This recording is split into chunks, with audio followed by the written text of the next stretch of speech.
Você já parou para pensar que Jesus não se encaixa em nenhuma definição simples?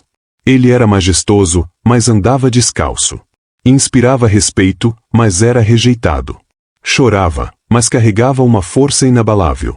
A carta de Públio Lentulus descreve um homem que conciliava opostos, alguém que desafiava as normas de sua época e continua desafiando até hoje. Mas por que essa visão sobre Jesus é tão pouco explorada? O que isso revela sobre sua verdadeira identidade? Se tudo o que você sabe sobre Jesus vem de imagens tradicionais e histórias repetidas, talvez esteja na hora de enxergar além. Olá! Meu nome é Andrei, e neste vídeo, vamos analisar como essa carta pouco conhecida nos ajuda a entender um Jesus que quebra expectativas, questiona padrões e traz uma mensagem que ainda hoje desafia nossa forma de viver e pensar. Fique até o final, porque essa perspectiva pode mudar a maneira como você vê a figura mais influente da história. Antes de falarmos sobre essa carta, precisamos entender quem foi Públio Lentulus e por que esse relato é tão significativo. Lentulus teria sido um governador romano na Judeia, ocupando um posto semelhante ao de Pôncio Pilatos. Os governadores romanos eram figuras de grande autoridade, responsáveis por manter a ordem em territórios ocupados. Acredita-se que, em sua função, ele tenha escrito uma carta ao imperador Tibério César relatando os acontecimentos que envolviam um certo homem que estava chamando a atenção de toda a região. Esse homem era Jesus. O contexto político era tenso, o Império Romano dominava a Judeia, e os líderes religiosos judeus viam Jesus como uma ameaça ao seu poder. Para os romanos, a figura de um suposto Messias poderia incitar rebeliões. Assim, Lentulus descreveu Jesus como alguém incomum, mas de uma maneira que surpreende até hoje. Eis aqui, enfim, a resposta que com tanta ansiedade esperáveis. Ultimamente apareceu na Judeia um homem de estranho poder, cujo verdadeiro nome é Jesus Cristo, mas a quem o povo chama de o grande profeta, seus discípulos, o Filho de Deus. Diariamente contam-se dele grandes prodígios, ressuscita os mortos, cura todas as enfermidades e traz assombrada toda Jerusalém com a sua extraordinária doutrina. Esse primeiro trecho da carta já nos revela algo impressionante. Jesus não era apenas um pregador comum. Ele era chamado de o grande profeta pelo povo, mas seus seguidores o viam como o Filho de Deus.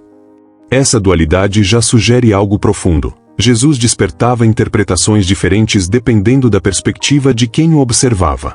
Isso continua sendo verdade até hoje. Para alguns, ele foi um sábio. Para outros, um revolucionário. Para muitos, o Salvador.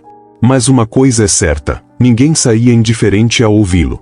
A carta segue com uma descrição física marcante, e um homem alto e de majestosa aparência. Seu rosto, ao mesmo tempo severo e doce, inspira respeito e amor a quem o vê.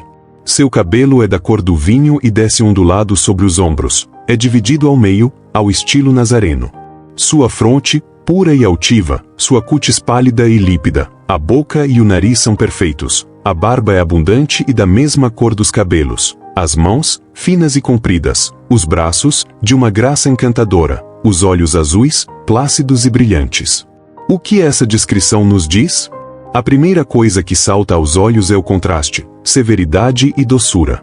Como alguém pode ser severo e doce ao mesmo tempo? Isso pode parecer contraditório, mas é justamente esse equilíbrio que tornava Jesus tão fascinante. Quando repreendia os fariseus ou expulsava os mercadores do templo, ele era severo. Mas ao perdoar pecadores, ao acolher os marginalizados, sua doçura era evidente. Isso nos leva a uma questão importante. Será que hoje conseguimos enxergar Jesus com essa complexidade, ou estamos acostumados a uma versão simplificada e unilateral? Outro trecho da carta traz um detalhe intrigante. Ninguém o viu rir, mas muitos o têm visto chorar. O que isso significa? Algumas pessoas podem interpretar isso como um sinal de tristeza, mas se olharmos mais de perto, percebemos algo muito maior. Jesus chorou ao ver a dor de Maria e Marta pela morte de Lázaro, mesmo sabendo que o ressuscitaria. Chorou por Jerusalém, prevendo sua destruição. Suas lágrimas não eram de fraqueza, mas de amor. Um amor que sente profundamente a dor do outro. E esse amor não era seletivo, ele chorava por amigos, por desconhecidos, até por aqueles que o rejeitavam. A carta continua com um detalhe que talvez seja um dos mais enigmáticos. Vendo à distância, a quem o despreze, mas em sua presença não há quem não estremeça com profundo respeito. Isso nos dá uma pista sobre o impacto que Jesus causava. Ele não precisava de riquezas, de títulos ou de soldados para impor respeito. Sua presença era suficiente. Mas como isso era possível? O que havia nele que fazia até céticos estremecerem? Podemos ver essa mesma reação ao longo dos evangelhos. Soldados enviados para prendê-lo voltaram dizendo que ninguém jamais falou como ele. Pôncio Pilatos, mesmo sendo um governador poderoso, ficou inquieto diante dele. Jesus carregava uma autoridade que transcendia qualquer posição terrena. Agora pensemos no impacto dessas características na sociedade da época. Jesus não se associava com os ricos e poderosos, mas andava entre pescadores, cobradores de impostos e doentes. Isso desafiava a hierarquia social. Ele ensinava que os últimos seriam os primeiros, algo impensável para um mundo onde status era tudo.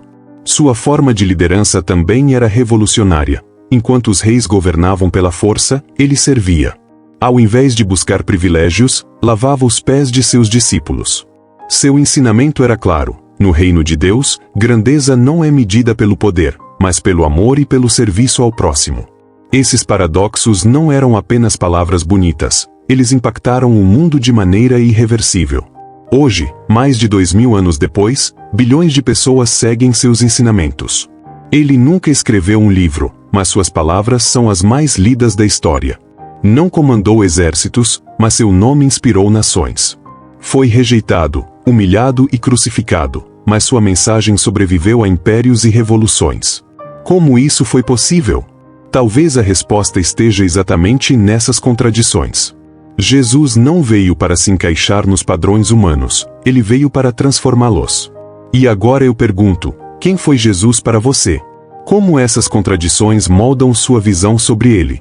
Será que muitas vezes tentamos encaixá-lo em nossas próprias expectativas, em vez de enxergá-lo como ele realmente é? Quero saber sua opinião nos comentários. E se esse vídeo trouxe uma nova perspectiva para você, não esqueça de deixar seu like, se inscrever no canal e compartilhar com alguém que possa se interessar por essa reflexão. Temos muito mais revelações chegando.